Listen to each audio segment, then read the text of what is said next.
Assalamualaikum warahmatullahi wabarakatuh. Alhamdulillah, segala puji syukur pada Allah Subhanahu wa taala. Salawat dan salam kepada Nabi Muhammad SAW. Kita pada pertemuan yang kelima ini akan kembali membahas mengenai akuntansi syariah, yaitu akuntansi untuk pembeli akhir ya, yaitu akuntansi murabahah. Nah, pada akuntansi murabahah ini kemarin kita sudah membahas mengenai akuntansi untuk penjual ya. Sekarang ini ada akuntansi untuk pembeli akhir. Nah, akuntansi pembeli akhir ini untuk pembeli ya. Jadi bagaimana pencatatan dari sisi si pembelinya. Nah, sebenarnya apabila kita perhatikan ya pencatatannya, kita akan melihat bahwa akuntansi untuk pembeli akhir ini adalah kebalikan dari akuntansi untuk penjual ya. Nah, pertama di sini dikatakan ya dalam PSAK 102 tahun 2007 paragraf 31 sampai dengan 36 yaitu pertama hutang yang timbul dari transaksi murabahah tangguh diakui sebagai hutang murabahah sebesar harga beli yang disepakati jumlah yang wajib dibayarkan ya. Nah, ini di bawahnya ya. Hutang murabahah.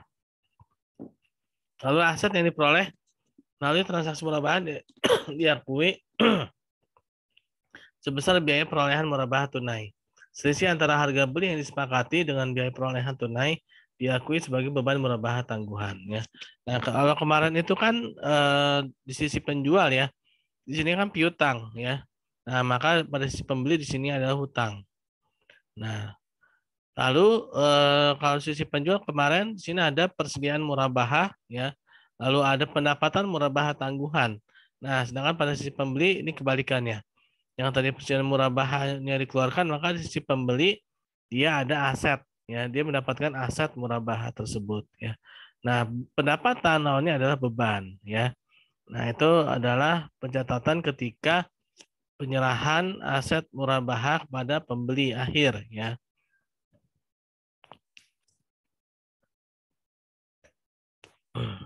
Lalu beban murabahah tangguhan diamortisasi. Nah, ini bebannya ya. Diamortisasi secara proporsional dengan porsi hutang murabahah. Jurnal standar yang harus dibuat adalah, nah ini amortisasi beban atau apa akumulasi ya, kalau bahasanya itu ya. Jurnal standar yang harus dibuat adalah beban murabahah pada beban murabahah tangguhan ya. Ketika terjadi amortisasi ya, maka beban murabahah tangguhan ini harus segera dihapuskan ya dan diganti menjadi beban murabahah tangguhan. Lalu ketika ada diskon pembelian, nah yang diterima setelah akad murabahah, potongan pelunasan dan potongan hutang murabahah diakui sebagai pengurang beban murabahah tangguhan. Nah, kalau sisi penjual berarti dia mengurangi pendapatan si penjual ya.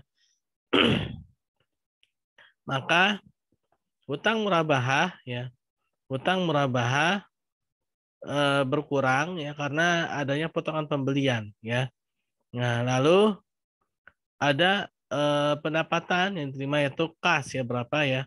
Nah, lalu beban murabahah tangguhan. Jadi ada selisih antara yang dana yang terima ya dengan hutang ya. Nah, karena dana yang diterima ini ya terdiri dari hutang dan juga beban murabahah tangguhan ya. Nah, kasnya ini adalah sebesar diskonnya itu ya. Kas itu adalah sebesar diskon yang diberikan lalu beban murabahah tangguhan.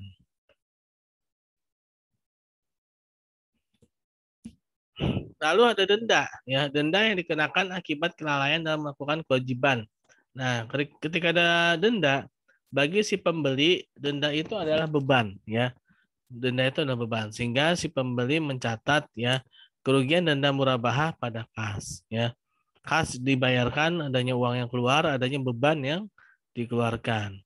Lalu potongan uang muka akibat pembeli akhir batal membeli barang. Nah, jadi si pembeli ini udah ngasih uang muka, ya tapi dia batal beli. Nah, uang mukanya mungkin kembali ya, tapi harus dikurangi dengan biaya-biaya yang telah dikeluarkan oleh pihak penjual ya, oleh pihak penjual.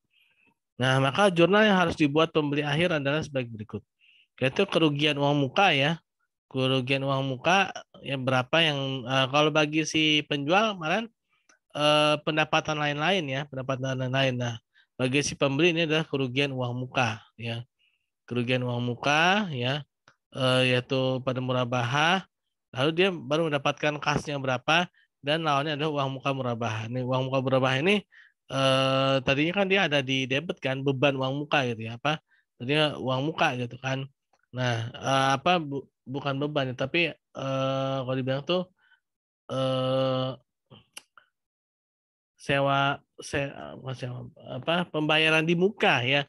Itu semacam piutang ya, semacam seperti piutang. Nah, uang muka itu sebenarnya dia semacam seperti piutang gitu kan. Nah, nah memang dia nanti kan ngurangin piutang kan ketika di penjual itu kemarin ya. Uang muka itu ngurangin piutang. Nah, kan tapi ketika batal ya mau tidak mau dia harus segera dilawan debit jadi kredit ya. Nah, uang muka murabahannya menjadi posisi kredit ya. Tadinya posisinya ada di debit nih ya. Kenapa ada debit? Karena uang muka ini sebenarnya seperti piutang ya, sifatnya seperti piutang.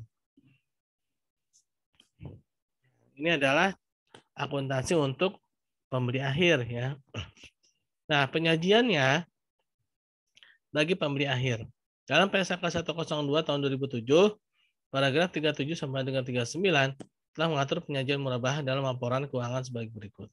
Piutang murabahah disajikan sebesar nilai bersih yang dapat direalisasikan, yaitu saldo piutang murabahah yang dikurangi penyisian kerugian piutang. Penyajiannya telah dijelaskan pada bagian 1 akuntansi untuk penjual.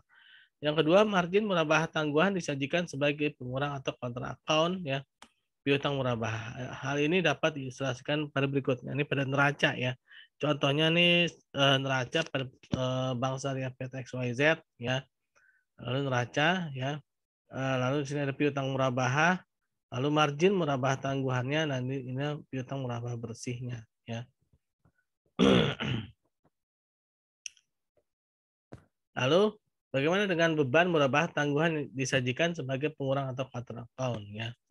Nah, ini hutang murabahah ya bagi si pembeli akhir tadi ya. Lalu beban murabahah tangguhan dan hutang murabahah bersih ya. Nah, pengungkapannya pada PSAK 102 tahun 2007 paragraf 40 dan 41 telah mengatur tentang pengungkapan transaksi murabahah sebagai berikut. Pertama, penjual mengungkapkan hal-hal terkait dengan transaksi murabahah tapi tidak terbatas pada harga perolehan aset murabahah. Janji pemesanan dalam murabahah berdasarkan pesanan sebagai kewajiban atau bukan. Lalu pengungkapan yang diperlukan sesuai dengan PSAK 101 penyajian laporan keuangan syariah. Lalu yang kedua, pembeli mengungkapkan hal-hal yang terkait dengan transaksi murabahah tapi tidak terbatas pada nilai aset yang diperoleh dari transaksi murabahah, jangka waktu murabahah tangguh. Lalu pengungkapan yang diperlukan sesuai dengan PSAK 101 yaitu penyajian laporan keuangan syariah. Nah, demikianlah penjelasan mengenai akuntansi murabahah khususnya untuk pembeli akhir ya.